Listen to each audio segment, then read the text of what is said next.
প্রিয় শিক্ষার্থীবৃন্দ, আজকে আমরা শিখব সম্পদ সমূহ। তো সম্পদ আমরা বলেছি যে একটা ব্যবসায়ে পণ্য ব্যতীত যা কিছু রয়েছে তার মালিকানাধীন সবগুলোই তার সম্পদ। এবার আমরা দেখব সম্পদগুলো কি কি। তো প্রথমে আসো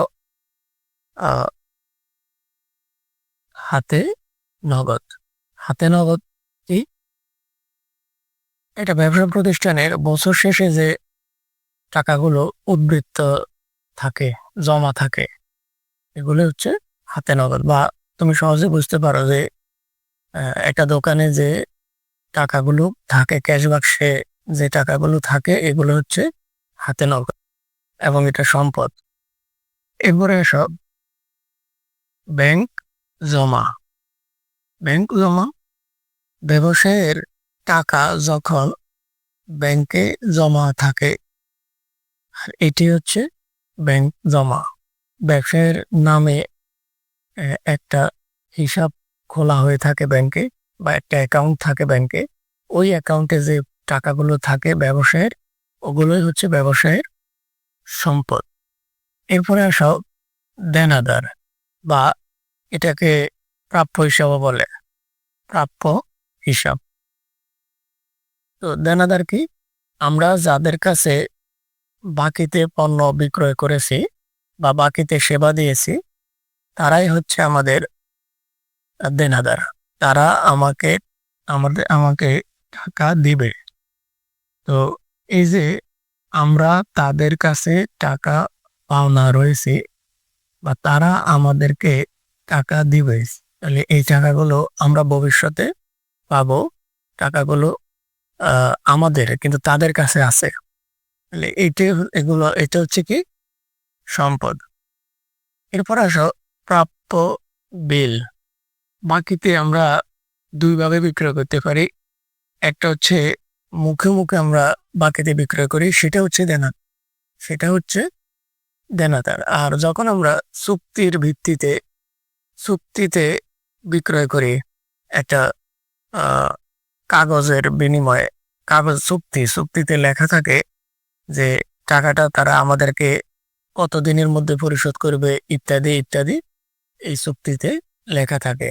আর এই চুক্তির মাধ্যমে যদি আমরা পণ্য বিক্রয় করি, সেটি হচ্ছে প্রাপ্য বিল।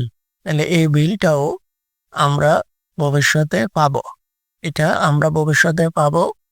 তাহলে এটা আমাদেরই অর্থ তাদের কাছে আছে, যাদের কাছে আমরা এই চুক্তিতে বিক্রয় করেছি, বাকিতে বিক্রয় করেছি।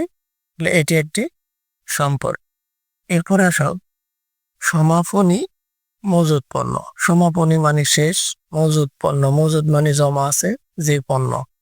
বছর শেষে যে পণ্যগুলো তোমার জমা থাকে, ব্যবসায়ে থেকে যায়, হিসাব বছর শেষে যে পণ্যগুলো ব্যবসায় থেকে যায়, এগুলো হচ্ছে সমাপনী মজুদ পণ্য এবং এগুলো হচ্ছে তোমার জন্য সম্পদ। এরপরে আসো বিলম্বিত বিজ্ঞাপন। আমরা জানি বিজ্ঞাপন হচ্ছে একটা খরচ। আবার বিলম্বিতটা কি? এটা উদাহরণ মনে করো, তুমি টিভিতে একটা অ্যাড দিবে, বিজ্ঞাপন দিবে, এই জন্য তোমাকে 3 লক্ষ টাকা খরচ করতে হবে, তাদেরকে দিতে হবে 3 লক্ষ টাকা। এখন মনে করো তুমি যদি সাধারণ বিজ্ঞাপন একটা খরচের জন্য 3 লক্ষ টাকা দিয়ে দাও, তাহলে কিন্তু তোমার এই বছরের যে আয় আছে, আয় থেকেও তোমার ব্যয়টা হয়তো বা বেশি হয়ে যেতে পারে। অর্থাৎ তোমার কাগজে কলমে লস হইতে পারে।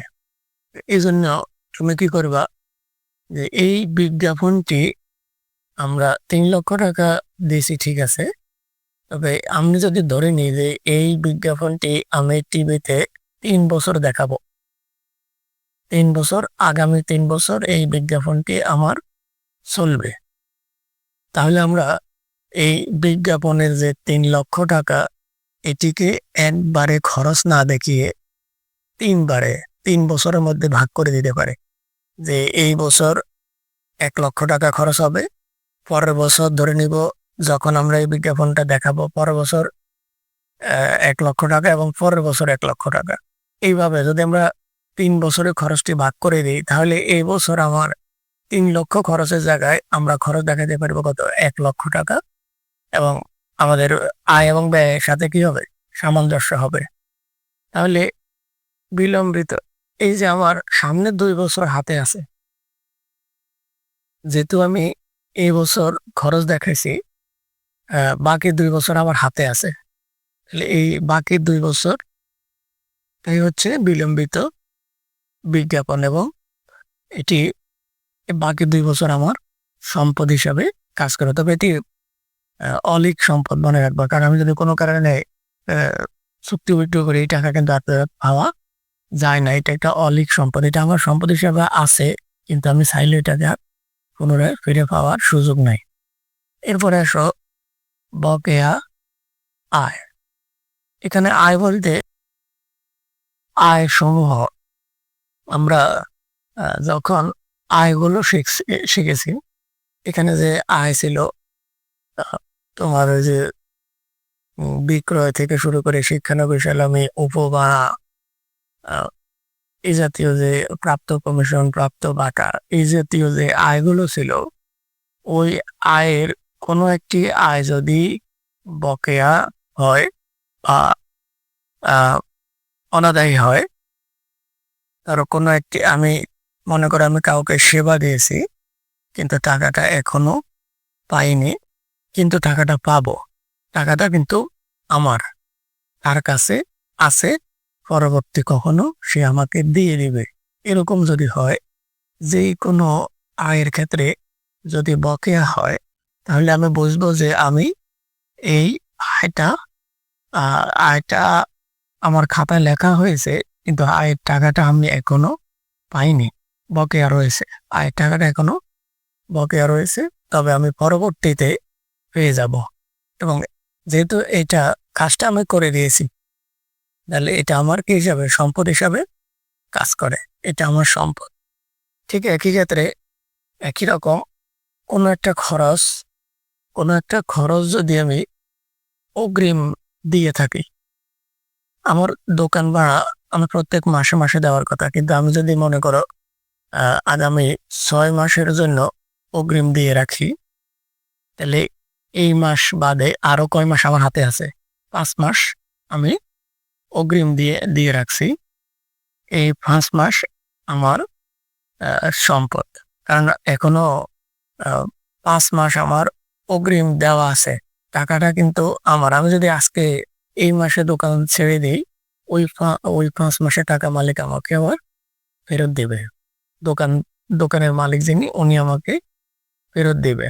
তাহলে এই 5 মাসের যে অগ্রিম টাকাটা তার কাছে জমা আছে, এটা টাকাটা এখনো আমার, আমি যতক্ষণ তার দোকান অর্থাৎ এই 5 মাস ব্যবহার না করব ততক্ষণ টাকাটা আমার তার কাছে আছে, তাহলে এটি আমার সম্পদ।